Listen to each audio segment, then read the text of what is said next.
Today on Conversations, we're talking about bees, because Murray Arkadieff is a beekeeper. He says the work is hard, there isn't all that much money in it, and it is painful. Murray's been stung thousands and thousands of times. And it's not like Murray doesn't have options.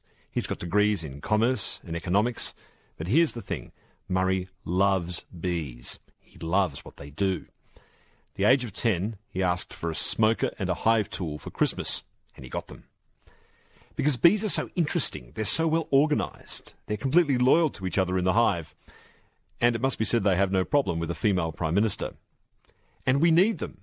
Murray says their pollination provides 2 out of every 3 mouthfuls of food that you eat. Murray and his parents run over 1,200 hives outside of Brisbane, searching out honey crops, and they also provide bees for pollination. Murray says that the life means working around the clock, in heat, cold and rain. He often camps in the bush, in swags under the stars, and he travels thousands of kilometres every year, chasing the trees in flower. And his philosophy is, if you look after the bees, they'll look after the honey. Murray, hello. Hello, Richard. Hives and bees are so interesting. Tell me how a hive works. Well, a hive consists of about between 60 and 100,000 bees in each colony. So we run 1,200 hives, so within each of those hives is somewhere between that number. So you're talking many, many millions of bees. It's a very structured society. I always say that it's a socialist society run by women. The men, the drones, they don't do a lot. They're mainly there for reproduction and mating. And the female worker bees, they perform about 14 different jobs throughout their life, and the first job they perform as soon as they hatch is to clean the cell that they were born out of, so that another egg can be put back in there by the queen, who's the starlina of the hive, or the boss. And each hive is its own individual. They have different pheromones, so if one bee went from one hive into another, that one would be killed. So they're all very loyal to their own hive, like you said there. Take me through the life cycle of a queen bee. What does the queen bee do once she's hatched? The hive actually calls almost like an election, and they know they need a new queen. So they will get rid of the old queen. The queen will lay about 10 eggs into special cells. And they'll feed that cell extra royal jelly, and that egg will then grow into a queen bee. And they'll hatch within about 24 hours of each other, and then it's a fight to the death. At that stage, they're not mated. Does the old queen know she's going to be bumped off? Yeah, the hive is sort of, through its pheromones and sort of what we sometimes call hive mentality, she knows that her time is limited, or that it's that time of the year in spring when things are very abundant that it's time to separate the colony and create 2 colonies. So what happens to the old queen? In some cases she's killed they call it balling, where they all sort of on a night of long knives get together and sting her to death, or they're looking to what we call swarming, when you see the bees take off. She'll leave with about half the population of the hive and find a little crevice or a tree to hang out of, or your back porch or something like that, and that's what a swarm is. It's the old queen taking off to form a new colony. So that's how they multiply. So she's either assassinated by her loyal subjects, or she goes into exile in another country. That's correct. And then the young queen, the virgin queen, before she's mated, is left to then take up with all the riches that have been left behind, all the honey, everything's left behind, so she then can start a new colony in the original place. Okay, so the new queen is then born as one of these pods. Yep. What happens then once she's hatched? Oh, right. Well, once she's hatched, there's usually, like I said, there's usually about anywhere between 5 and 10 that hatch within about 24 hours of each other. So the first thing she does is run around and try and sting and kill the other queens that are in the cells before they hatch. Wow! So it's a full fight. It's evolution at its best. They're going for it, and to get their genes ahead. And then once they've proved themselves to be the winner of the championship, they will then go out and mate, and they can fly for miles looking for places where the drones have collected. They can fly up to 13 kilometres to locate a special spot where they've all congregated under the moonlight or under the stars or under the sun. So then the queen decides to have sex with these drones. That's right. She's flying through the air and the drones come down and copulate with her, and then she basically rips off the drone's penis, keeps it inside her, and she might mate what? She does what? She might mate with about 5 or 6 of those drones, and she'll keep all of those penises within inside her. She has sex with the drones, detaches their penises, that's the kindest way I can put it, and she keeps them inside of her, you said? That's correct. Oh my God. That just seems harsh to me, I suppose. Yeah. Well, yeah, that's it for him. So once she's had sex with these 4 or 5 drones, detached their penises, kept them inside her, what happens then, Murray? She flies back to the hive, and then she begins her life as the head queen bee, laying the eggs and just controlling the hive. Does she grow in size? Is she bigger than the other? After she mates, she doubles in size. She's usually about the size of a normal bee before she mates. Then after she mates, she sort of doubles, not so much in width, but in length. Her abdomen extends as the reproductive eggs sort of take up. But yeah, the penises are in there for her whole life. So she can live right for 5 years. So they stay in there, and it's sort of when the sperm of those penises runs out, that's when her days are numbered. About 9 different jokes have just popped into my head, but I'm not going to use any of them. So then does the queen give birth to all the bees in the colony, essentially? Or? Essentially, yeah. She can lay up to 2,000 eggs a day, so essentially she's giving birth, potentially laying the eggs for 2,000 new people every single day. So who are the other bees in the colony then? They're either worker bees or drones. That's it. Then the worker bees are all one type of bee. They're European honeybees like we have, and they perform a multitude of roles throughout their life. They only live for 6 to 8 weeks, but she lives for over a year, the queen. And the worker bees, are they male and female, or male or female? They're all female. They're all female? All female. So the ones that fly, that collect the honey that you see, the ones that sting, they're all female. The drones are male, and they have limited numbers. Like when it's a time of dearth in the area, there's not a lot of food around, they'll actually kill the drones and throw them out of the hive because they know they're just an excess on society. But they're all female. All the working bees in the hive are female. What are the life stages then of a bee once it's hatched? Once it's hatched, there's 14 different jobs it does. It starts off as a cleaning bee, and then it goes to being a nurse bee, and then it goes to sort of handling the honey as it's brought back in by the flight bees. They go on guard duty, and that's why the hierarchy of the hive is very important. And as a beekeeper, it's really important to make sure you have colony health so that all of these roles are being filled. Their final job actually is a flight bee, and when you're out the bush, you'll see with the beehive, and on certain days you'll see a mass flight go out of the hive, and there'll be thousands of bees, and what they're doing is orientating. So like I said, there could be 2,000 bees born on that day.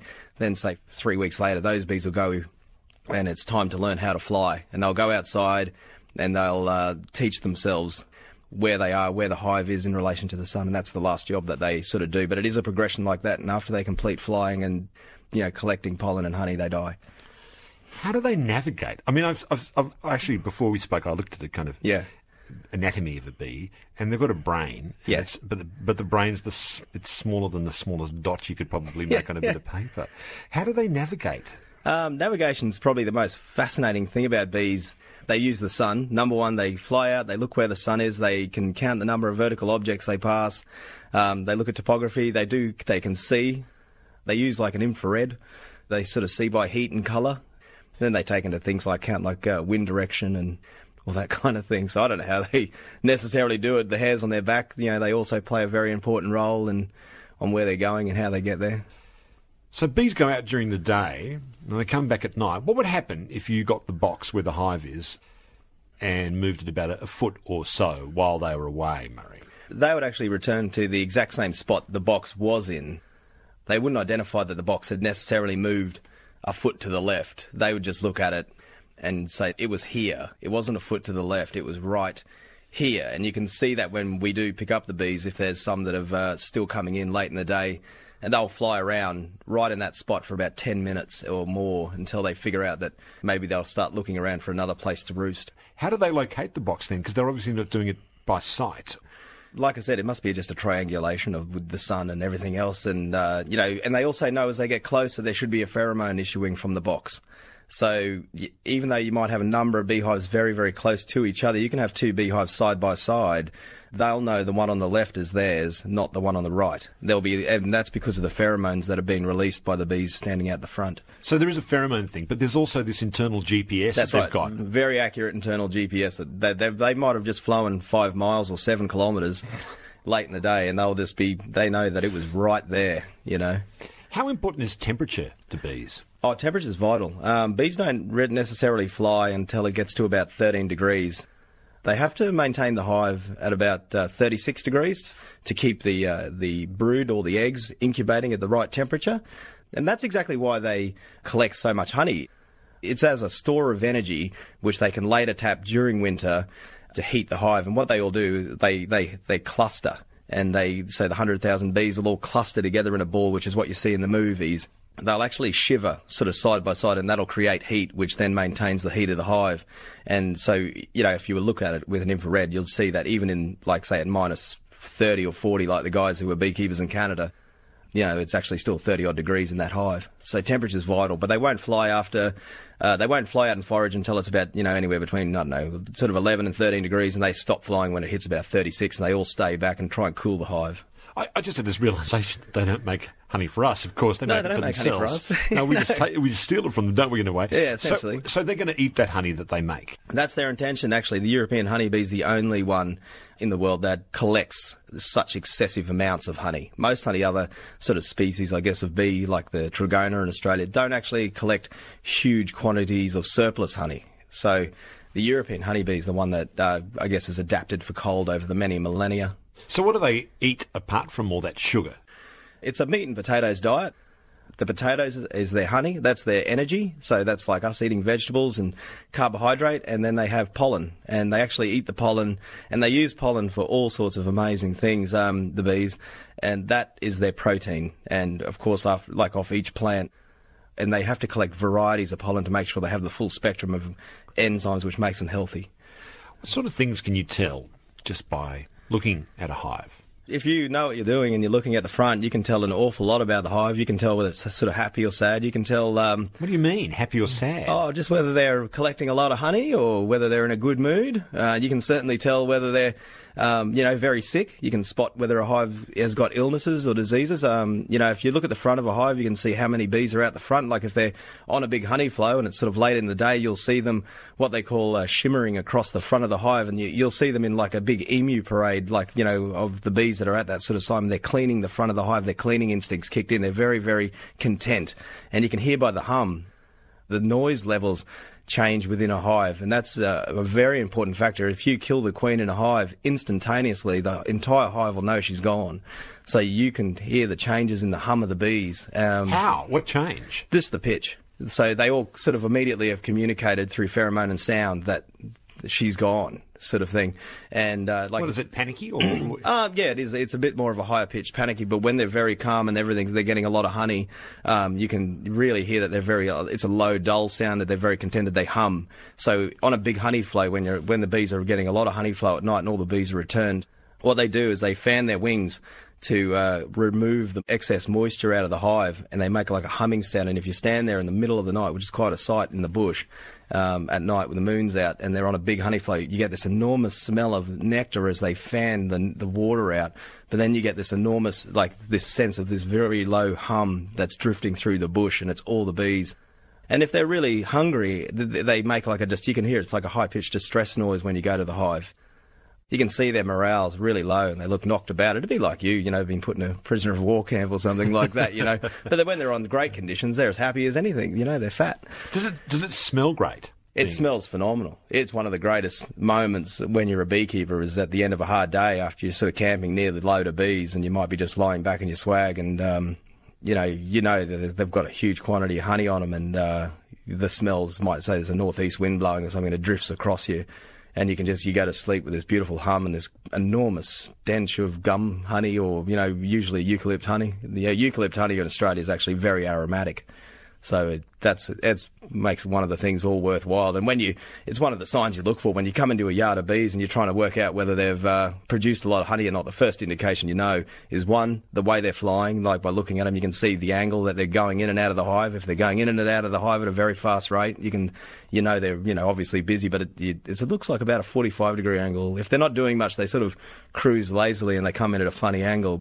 And then you wait and you see if you can smell. And we know all the different trees and the type of nectar and the taste of the nectar. So we can tell, say they're getting red gum, blue gum, yellow box, white box. You can tell the smell of it. We know what type of tree they're getting. So, are you inclined to see a hive as a single organism? Do you see the individual bee as a single organism, or are you inclined to see the whole hive as the one? That's very interesting. Even though they're only small insects, I look at them all as individual bees. I don't like to kill them, that's for sure. I don't like to kill one of them. I like to try and look after every single one of them, even though there's millions of them. But I do see that as far as the health of the hive goes, I look at it as one colony as well, made up of many parts, because you have to stand back and look at society from the outside, see its many parts, and then and you can see how it's functioning, and that gives you the indication of what's going on there. One of the reasons why I asked this, one of the kind of major ideas in science fiction and horror movies is this idea of the hive mind. You know, I don't know if you've seen Invasion of the Body Snatchers. There's this idea that some kind of alien virus would inhabit us and turn us into kind of essentially bees, where we all become, we lose our individual identity and we all become part of this kind of alien hive mind, and it's a really terrifying idea. But the attractive thing is, once you've switched over, the people who have been possessed by this thing, they say, come and join us, we're happy now. We know who we are, we know what we want to do. Do you think of bees as that a kind of happy life? Or? I think it could be a pretty happy life. They're pretty happy. I mean, but at the same time, they do take off. They work as a team. They work very closely, very efficiently as a team, and they're very focused. So maybe if we all in society worked towards one goal on an extremely focused, manner, then maybe we'd all be happier because we wouldn't have to think so much. But then they get their freedom about halfway through their lives, and they're able to go off and fly around and do what they like. So they have a gap year. Yeah, they have the last part of their life after they retire. I guess they get to have a gap year, and then they're individuals again. So maybe. Have you seen them take care of each other?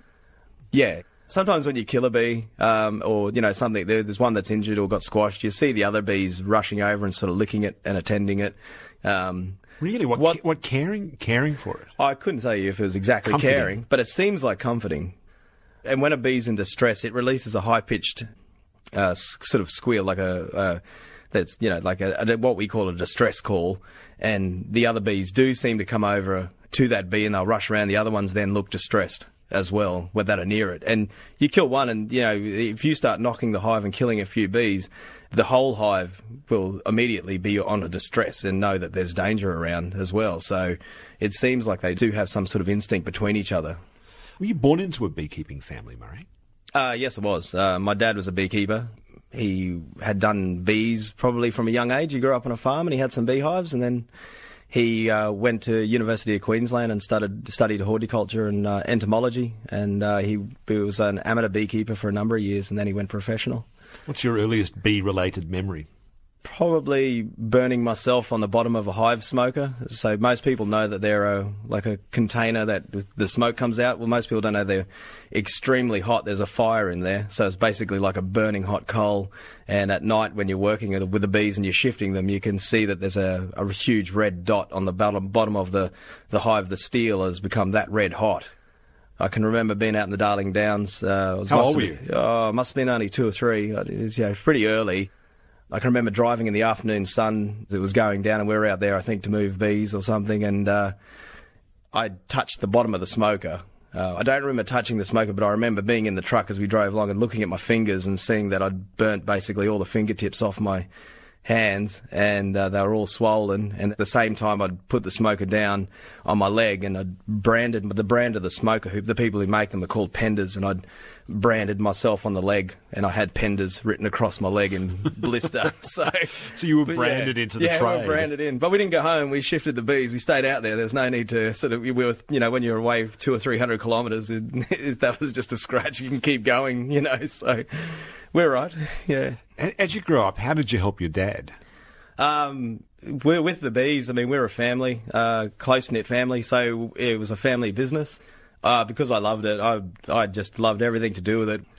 We'd leave school, and as soon as I'd get home, if Dad was extracting honey in the shed that we had out the back of our place at the time, I'd run up, and even though I was only 5 or 6, I'd stand on a box and put the frames of honey in for processing, and run around, and we'd work till 9 or 10 at night, and then sort of go to bed, I guess, get up and go to school. It was sort of that sort of lifestyle. Did you get to spend a lot of time with your dad and talking with your dad, doing that kind of thing? Yeah, very proud to say that I know my dad very well, and we have a very lucky relationship in that we spent hours and hours and hours together out the bush.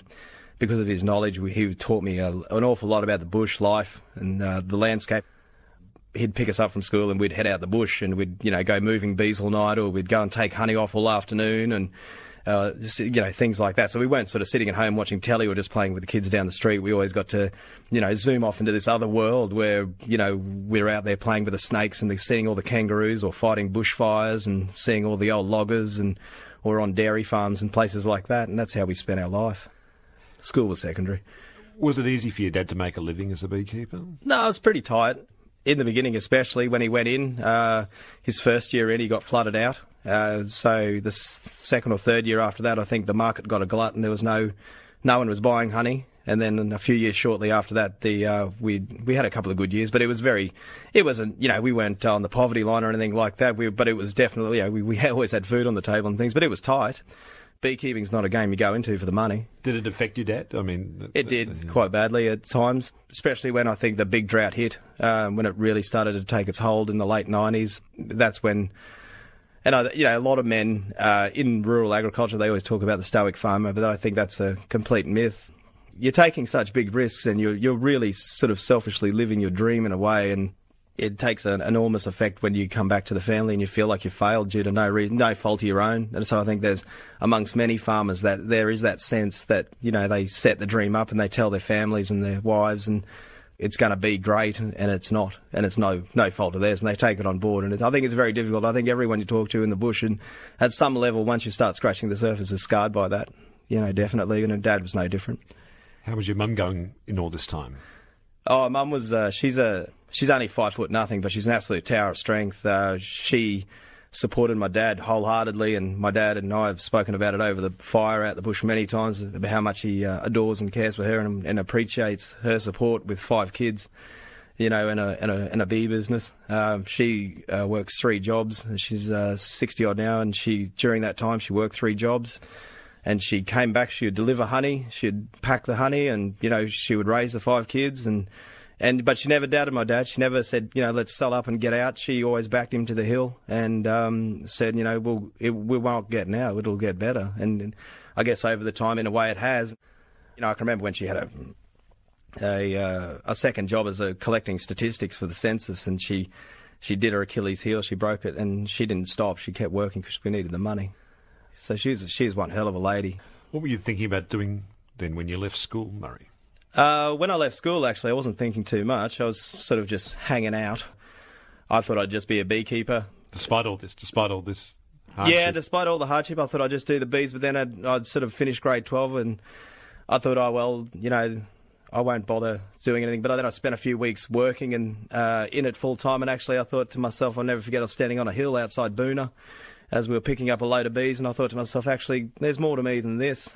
So I went back and repeated grade 12, actually, and I brought my OP down from a 21 to a 7. So I got into university, and I did commerce and economics, and I was sort of, at that point, I thought, actually, bugger this.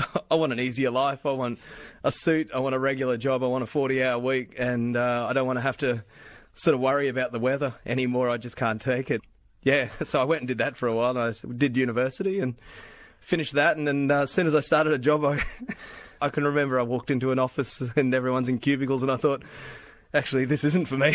So I was definitely a round peg in a square hole. I bought the BMW and I bought the suit, and I lasted probably 3 years. And why? I really hated sitting in an office and just being sedentary. I found myself, I was drinking way too much, chronically, and I was just sitting on the internet looking up bee stuff. So it was a bit of an indication that I was looking up, and we have to follow the weather very closely. So I'd be on the BOM website checking out where the rain had fallen, calling my dad and telling him where the rain had fallen, and I was looking up equipment and things like that. But it just didn't gel with me. I understood it and I appreciated it and everything like that, but it just wasn't for me. And I tried different elements of finance, from accounting to, everything to trading. But it just, no matter what it was, I just never got any fulfillment out of it. I was empty inside, I think. So how bad did it get before you needed to take a couple of steps back? I ended up in hospital with an enlarged heart, probably from drinking too much. I ended up basically with a nervous breakdown, and I thought I was dying of a heart attack. And I ended up lying on my parents' floor for about 4 or 5 days, realising that, I really can't keep doing this. There's no hope in that. So I'd made the decision took another 6 to 12 months, actually. I went back and took a few other jobs to make sure it was the right decision. And at the end of that time, I knew that it was definitely the right decision. Yeah, I would, much to my mum's horror, I said I wanted to do bees, and things weren't good at that time. I can tell you it was the peak of the drought, and things were pretty rough, and the business was very bad. Why do you think you needed to go back to working with bees? I miss the bush and the gum leaves, like the dust and gum leaves, and that's definitely the thing I miss the most. Just the freedom of it. I understood, the bees. Like I said, I'd always enjoyed the landscapes and things like that, and it just made a lot of sense. The only way I can say it is it just made a hell of a lot of sense to me. This is what I should be doing. So that's what I did. Guest today is Murray Arkadieff. Murray is a beekeeper, a professional beekeeper, which means he travels around southeast Queensland, sleeping under the stars often, travelling in a truck full of beehives, often with millions of bees around him, collecting honey and helping people pollinate their crops. So, Murray, you tried your luck at the world of high finance for a bit, and then you gave it away to go back to being a beekeeper. Did you have to give up the BMW as well? Yeah. I thought, oh, well, that's the end of that. I still got it. And it's about 20 years old. But, I thought, oh, well, that's it. I'll never travel. That was the big thing. Because everyone at that time, it was sort of the late 90s, early 1000s, and everyone was going to London to get the 3 to 1 pound, and all my friends in finance were going to trade over there. And I thought, oh, well, that's what I really wanted to do. I thought, oh, well, that'll be fantastic. You can make great money doing that. But it wasn't for me. And the next minute I knew I'm earning $300 a week, barely getting by. We'd run the business down. It was struggling along with the drought and depression and things like that, and we only had about 150 hives left, and that's not a commercial number. But so I came back into that, and at that time, actually, 2 really amazing things happened. I got a call from a bloke about 5 or 6 weeks into it, and he was from Canada, and he'd spoke to some of the beekeeping relations people at Capilano, and he was asking if there was young beekeepers in Australia who'd like to go and work for him, and he was an Australian who ran an operation over there. He married his wife there, and he rang me up out of the blue about 5 or 6 weeks after I'd quit completely, and he said, do you want to come and work for me? And I said, oh. And he goes, yeah, I'll give you a free round-the-world airfare and pay you really good money, and we'll give you a fat bonus at the end. And, it's the reverse over there. So it was our winter, which is our quiet time, and their summer, their busy time. So I spent the next 5 years sort of in an endless sort of summers of working bees in Europe or Canada or America, and then coming back to Australia and building the business up and working with Dad and travelling all around. But the other thing that it really happened that was quite amazing, about 2 months after I started back in the bees, is the price of honey quadrupled. Price of honey actually to the producers only ever gone up about 3 times in 30 years. And when it goes up, it usually only stays up for about 6 months, where you get what you call a high price. But this time it actually stayed up for 3 years, and it really helped us get back on our feet because we had a couple of decent seasons, and it basically dragged us back off the floor. And, Dad's never a quitter, so it really helped. And how about all that anxiety you'd been feeling as an office worker? What happened to that? Oh, it just translates into bees. No. No, actually, I don't get it. I feel like this is what I want to do. Like, it sits very comfortably with me. And since then, and I guess it's got a lot to do with just being honest with yourself and sort of following what you think's in your heart. Because, from that, what I thought I'd never get, I've got my wife. We're about to have our first baby. I met her when I was working bees in England. So, I guess you could only say that with a bit of peace comes good things. Do you think it's hard for guys particularly to backtrack, to acknowledge you've made a mistake? When you spent, I don't know, I'm sure you spent 5 years doing a degree. And 5 years at least. And you have to step back again. And that can seem like in your mind a bad look to everyone. At the time, I felt it was humiliating. I mean, all these people you sort of think, who have an image of you that, it's like, what the hell's Murray doing now? Oh, he's working with bees? What? And they didn't know me beforehand, so they might have only met me at university or something like that. And then you've like you say, you've spent 8 years grinding away at something. And, to be honest, I probably wasn't a great person to know, at that time either. I was probably, because you're slightly unhappy, there's always an acorn in your shoe. But once I went back into these, I found the acorn had gone. What kind of things does a beekeeper have to be across to do the job? Everything. One of the best things, I guess, was that I did my degrees. in commerce and economics and things like that, because you have a very good understanding of how money works and how to run a business and to know to do your tax and do all that kind of stuff, which is the stuff that, you know, most people in small business get let down with, in the marketing, of course, which helps. You got to be a weatherman. I check the weather 3 times a day on the BOM website. You know, what you plan to do in the morning might change by 12 o'clock, and it might change again by 6 o'clock. So you've got to really know the weather systems, where they're moving, try and anticipate it within a few days. And the beginning of this year was a very good example of that, before we got the cyclone Oswald. You've got to know insects, you've got to know the science, and luckily that's where Dad's horticulture and entomology degrees have come in extremely handy for us. We're very much across the science of it. So you've got to be an entomologist, a mechanic, an economist, of a kind. And having done now a degree in economics and commerce, I mean, economics and commerce is nothing more really than the study of how people get organised and produce things and work efficiently. Now you have that kind of view. How then do you see a beehive now as a kind of a model of efficiency and organisation? Well, there's nothing wasted. You know, the bees, what they're trying to conserve in every aspect is their energy, or their life energy, so they can reproduce, which essentially is what we're here supposed to be doing. But they waste absolutely nothing in a hive. So every scrap of honey, every bit of pollen, every bit of wax, when there's a cold wind blowing and it's coming in, the days are getting shorter, they shut their flight times down. They don't just, you know, they change the brood nest. They pack down the brood nest so there's not as many eggs being laid.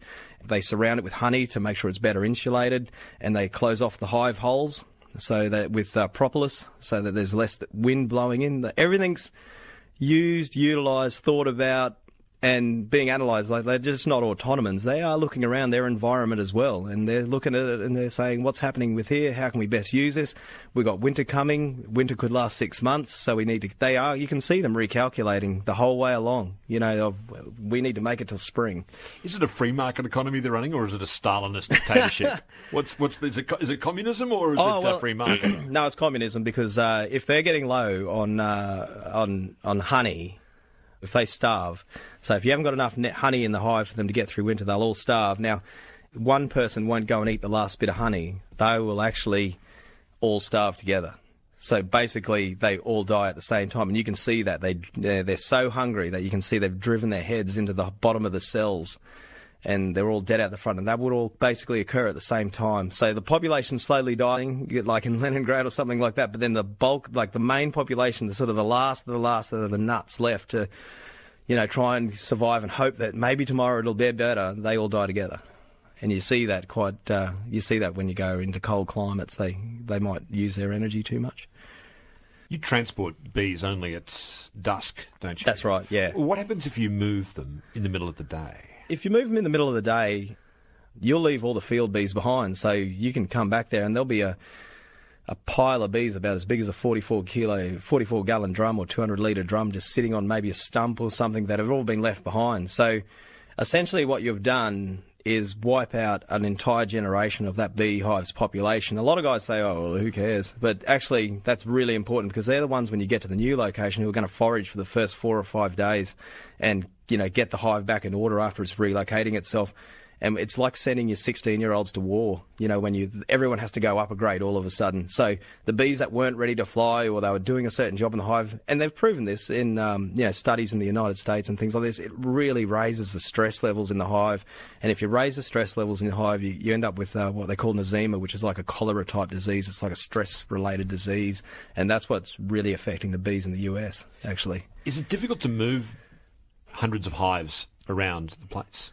Yeah, when we truck them down to Mildura and places like that on the almonds, you've got to be careful. You don't want to just pull into a truck stop full of grey nomads with 60 million bees, because it ends out to, when they in the middle of the day, it ends out to be one hell of a sight when they're all flying off the back of the truck. And last year actually, we had we left the Pilliga Scrub after camping there for the day, and we ended up in Narrabri, and the bees were all come back. They hadn't gone back into the hive. They'd managed to find a honey flow while we stopped there for the day, and they're all hot, and they're hanging out in their big beards, like millions of bees on the side of the truck, and we're driving along trying to cool them down, and there was a police drink driving sort of RBT there, and we pulled up, and the poor young police fellas were absolutely shocked at what was in front of them, and they just wanted to move us on, but the old senior sergeant said, no, get in there and give a test.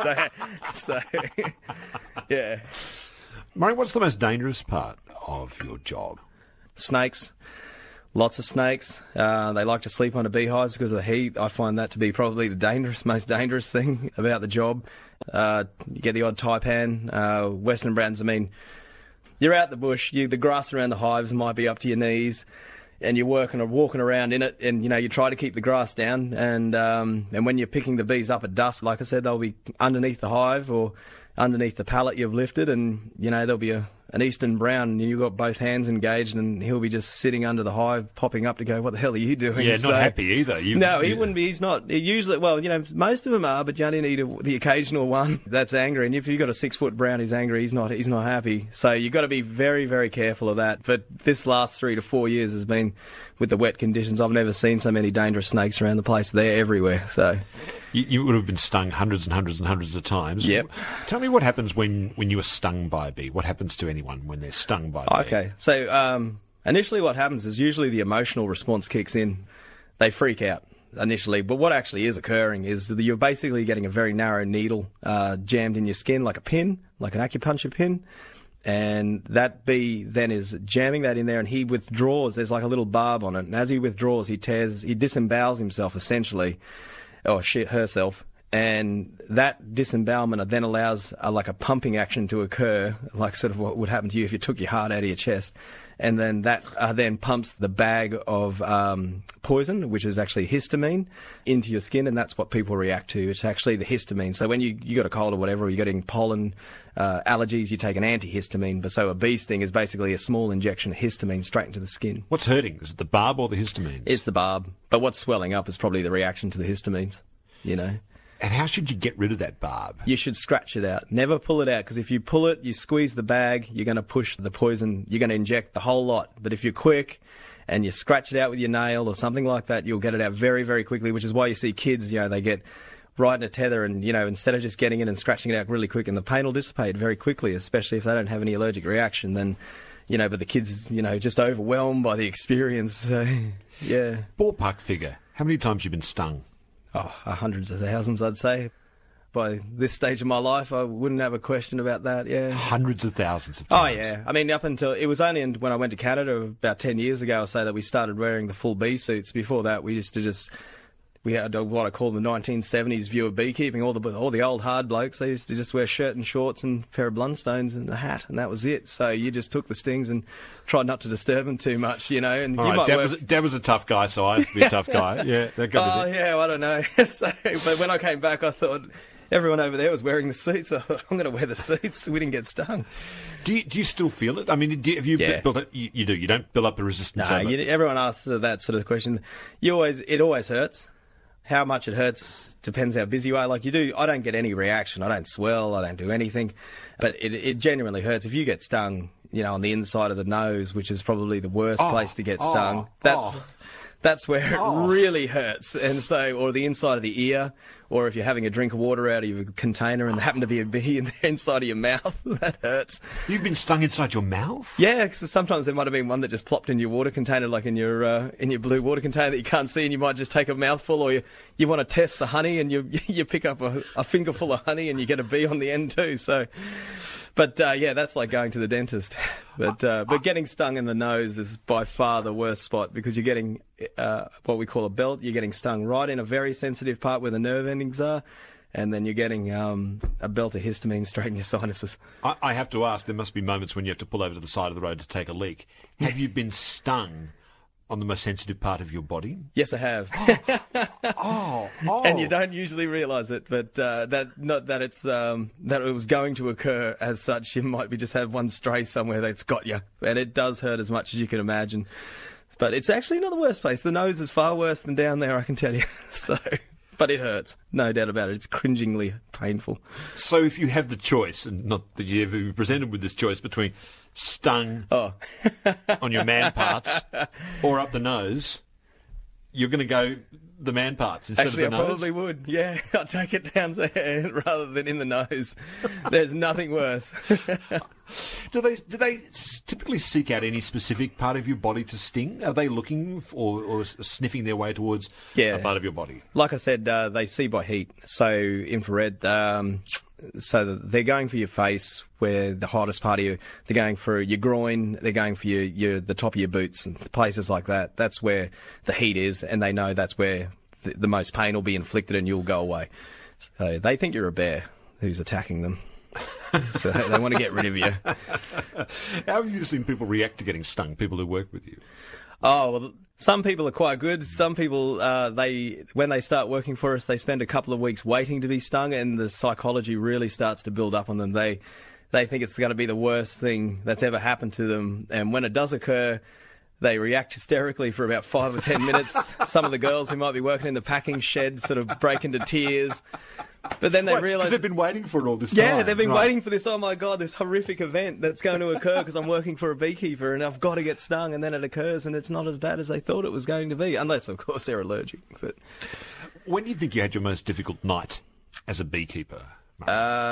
It's hard to say. There's been a few. There's quite a few nights when you say to yourself, why am I bothering? Why be a beekeeper? All right, the worst. Oh, the worst of the worst would definitely be 2009. We were shifting bees from out the back of Brisbane down to behind the Gold Coast hinterland. There'd been 10 inches of rain, a very hot, steamy Brisbane night. How many bees did you have with you? We were shifting a full load of about 120, so 120 to 140. Hives? Yeah, hives on the back of the truck. So they were very strong. And how many bees in each hive? About 100,000. So they were very strong at that stage. We'd been on a very big honey flower, spotted gum and iron bark, so they were very big hives, very full of honey. So you had more than 1 million bees? Yeah. We had a lot of bees on that truck that night, and they were hot, so they don't just settle in and cluster. They were sort of, because it's warm, they don't settle. They crawl at night and they don't fly, but they're all sort of tucked in as we were flying along in the wind. And when we got to the bee site, it had been wet, but it had dried off. And we thought we'd be right, and I pulled into the bee site, and we got a big trucks, they're sort of 20-ton trucks, and I felt the front axle go straight down into a wet spot, and I thought, oh God. So I crawled out and I thought, oh, well, maybe we can drag it in and out, with the gears. And I didn't realise, but the truck had actually leant to the left and had gone up against a tree. So the beehives that were on the left-hand side had crashed, all the boxes had been broken. Millions of bees literally sheeting out like a crowd out of a football stadium. Well, and, not flying, crawling. Not flying, crawling. They're all just walking around all over the place. And I had a young fella, Doonal Norton, working for us, and I crawled back into the truck and I said, Donal, this is going to be the worst expletive night of your life. We got out and we had to unload every single hive off the truck and then carry them by hand into the bee site. We're sweating through our overalls, so they're all sticking to your skin like lycra, and the bees were stinging straight through them, and we were just a ball of sweat. It was just a carpet of bees, and I can remember after we'd got all the hives off and placed them, there was still hundreds of thousands still on the ground. And I can remember being under the front axle of the truck with the torch, digging and trying to dig it out and, get some support under there, and just lying on a carpet of bees getting stung. I must have got about 400 or 500 in that 3 or 4 hours. So 400 or 500 stings? Yeah, that was a horrific. Doesn't that kill you? You sort of wake up with a bit of a sinusy cold the next day, but you go take maybe a pill or take an antihistamine and you'll be okay, sort of thing. But we got the truck out, and but yeah, I wasn't too bad. That was okay, but yeah, we would have got at least that many that night. It was that was definitely the worst night I've ever had moving bees so far. We've had some crackers. Isn't that agony? Being stung 400 or 500 times. Having the honestly, barbs of all those bees. It's like you can't. After a while, I guess you can't sort of feel it. Like you keep getting stung over and over in the same spot. Like you just, and you got a job to do. Like you're getting stung over and over in the same spot, and it just becomes like another one, like getting acupuncture in the same spot. After a while, you can feel every single one of them. Don't worry, it's not like you're sort of oblivious to it. But if it's not on your face or in your downstairs parts, as you put it, Richard, then you're not. You just got a job to do, and you're trying to get through it. And this is what you do for a living, and this is what I chose to do. Don't forget. So but God, it hurts. If you're lying under a truck in the middle of nowhere, yeah, and you're being overrun by a carpet of bees, yeah, is there a moment when you think I have the weirdest job in the world? Yeah, that's one of those definite moments when you're sitting in the middle of nowhere and you can just hear the bats squeaking. I did think that, and all you can hear is all the bees who are lost making that sort of lost noise they make, and yeah, they're just crawling on me. What is that? What is the lost noise that they make? Oh, it's just a squeaking noise. Sort of like it goes, and then you can hear them, and they're all making the same one as they crawl around looking for somewhere to congregate and find a queen. And Yeah, and you're just lying under the truck, and it's dead silent, of course, in the bush, and you just sort of, God, what am I doing here? Is the world going through a bee crisis? Yes, the world is going through a bee crisis at the moment, yeah. Why? That's a good question. Some people are looking for a smoking gun, but there isn't one smoking gun. It's a combination of things. The main cause of the loss of beehives at the moment is the varroa mite, which has wiped out many colonies all over the world. What, a parasite or It's a parasitic mite that attaches itself to the bee. It kills the bee or depletes the colony, and there's other mites that then get onto the brood, so they find it more difficult to reproduce. And so in America, you're getting a situation where they're losing anywhere between 25 and 100% of their colonies each year, and that's what you sort of hear about it in colony collapse disorder. Yeah, that's always troubling when I read about these collapse of colonies, because bees are kind of like the vascular system of nature, aren't they? I mean, they move things about, they pollinate, That's right. They fertilise. Are they kind of like a kind of bellwether of health for the natural world? Yeah, I think so, and that's actually, that's a good way of putting it. The pollens they collect, they analyse, they find a lot of pesticides and insecticides that are sort of slowly creep their way into the food chains. But the biggest thing that's also occurring too is just a loss of natural habitat, urbanisation and the change of land use patterns. The variety of pollens and things like that just aren't there. We've monocropped everything. So China and everywhere wants soybeans, and so instead of just being beef pasture and meadow, they've ploughed it. So there's either no pollen or there's only one type of pollen, when before with the meadow you might have had loads of different pollens, which was of great health. And then we pick the bees up and we shift them unnaturally around the place. Like they pick them up in Texas and shift them to California for the almonds and things like that. And you're going from a warmer climate to a freezing cold climate, which puts an awful lot of stress on the bees. So beekeepers too are a little bit at fault, but it's mainly to do with the mites and the changing landscapes and the insecticides that are turning up there. What happens if we don't have bees? Basically, we don't get a lot of things pollinated. And then what happens? We don't eat. That's the frightening part. I mean, even if you eat a piece of meat, if it's been eating lucerne, or what they call in America alfalfa, the alfalfa plants have to be pollinated, so they can then give the seeds to the farmers to plough the fields and grow, stock feed and things like that. So, I mean, even like cotton, if you put bees on cotton, it'll raise the levels of yield by 20%. And, that is a massive, massive problem. We shift all our bees down to the almonds down in Victoria and the 100,000s of acres down there. And if we don't move those bees there won't be a nut. That's it. 5 years ago, I didn't think pollination was going to be a business. I was just a honey producer. But now it's a significant part of our business. I wasn't doing pollination, and then since the uptake of the small hive beetle in Australia, the demand is now serious enough. All your rock melons and watermelons and everything. Earlier on you said that you don't want to kill a single bee. You don't want to be responsible for any single bee being killed or destroyed. Why not? I just have a massive empathy for them, and I don't like seeing anything killed. I think they're very important. I just don't enjoy killing things, I think. But I think that's the basics of it. But I really care about them and what they do for me. And I always think that, if I was in their situation, I'd hope that someone would look after me. Murray, thank you so much. It was such a pleasure having you on the program. Thank you. Cheers, mate. That's good.